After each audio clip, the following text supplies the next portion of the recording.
Pakistan cricket team में पूरी potential है कि ये लोग इंडिया को कल हराएं। T20 क्रिकेट में जो ये लोग ये इतना गैप दिखा रहे होते हैं ना कि ये टीम इधर है, ये टीम इधर है, गैप है बहुत ज्यादा, स्किल सेट का फर्क है, उसका फर्क है, उसका फर्क है। T20 क्रिकेट वो फॉर्मेट है जिसमें कोई चीज इनमें से मैटर नहीं करती। It only revolves around one good innings bye a batsman, one good over by a bowler, जो आपकी टीम के फेवर में टेबल टर्न करते हैं। T20 आपको यहाँ तक चांस देती है और पाकिस्तान के पास इससे अच्छा मौका हो ही नहीं सकता। आपने पिछले दोनों मैचेस जो हैं वो हारे हैं। ये वाली जो इक्वेशन है ये 3-0 मत होने दो। आपने अच्छा मोमेंटम पकड़ा, आपने कमबैक किया है टूर्नामेंट में। आपको पता है कि आपके बारे में आप ही के एक्स क्रिकेटर्स कह रहे थे कि भाई ये लोग तो अफगानिस्तान के अगेंस्ट 130 भी नहीं कर पाएंगे।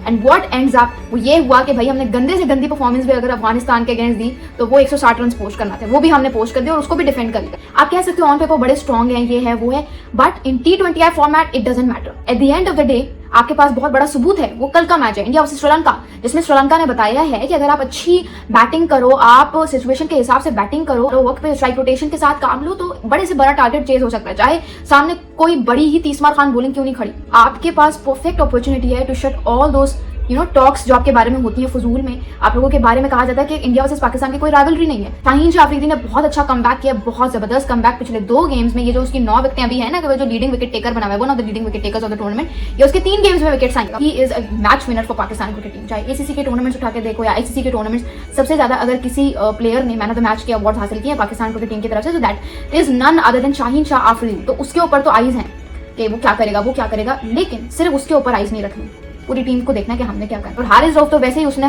सूर्या कुमार यादव उनके इंडियन कप्तान को अपना रैबिट बनाया हुआ है, वो तो पक्की विकेट होती है। ये प्रेशर लेने की जरूरत नहीं है बॉयज, ऐसे ट्रीट करो इस टीम को जैसे नॉर्मल टीम है, और वाकई नॉर्मल टीम है। यही मैं देख रही थी, जो नॉकआउट गेम्स होते हैं वो हाई स्कोरिंग होती है, और हाई स्कोरिंग नॉकआउट गेम को बनाने के लिए you need batters. At the end of the day Hasan Nawaz का होना बहुत जरूरी है, क्योंकि वो भी एक ऐसा प्लेयर है कि अगर वो 1-2 ओवर्स टिक गया ना, तो फिर उसने he is amazing striker of the ball. लोग ये भी कह रहे हैं कि अच्छा साइम अयूब को बिठा दो। भाई साइम अयूब को बिठा देंगे, टाइम बीइंग के हिसाब से आपकी नीड यही है कि यार विकेट्स आ रही है तो आने दो ना। अगर इतनी इंपैक्टफुल साबित हो रही है तो फिर आप साइम अयूब को बिठा दो, तो जो बॉलिंग में एक इंपैक्ट क्रिएट करता है, क्विक इंपैक्ट, वो कौन क्रिएट करेगा?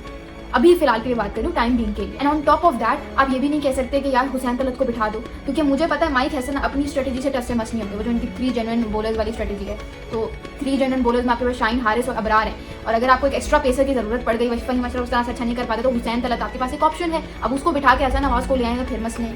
अब साहिल अता फरहान वो विकेट कीपर नहीं कर सकता, वो बस एक मजबूरी हो गई तो कर ली, वरना वो एक रेगुलर विकेट कीपर नहीं है like Mohammad Haris. At the end of the day ये सारी मैंने आपको सिचुएशन बता दिया कि यार अगर उसको बिठा दिया तो फिर इस चीज की कमी हो जाएगी। So there needs to be a lot of clarity जब आप एक चीज शेप अप कर रहे हो। और कल तो उनके ऊपर वाकई प्रेशर होगा, क्योंकि पाकिस्तान का ये है ना, हम जीत गए तो यार हमारी तो ईद, नहीं जीते तो कोई बात नहीं, अनदर हार्ट ब्रेक।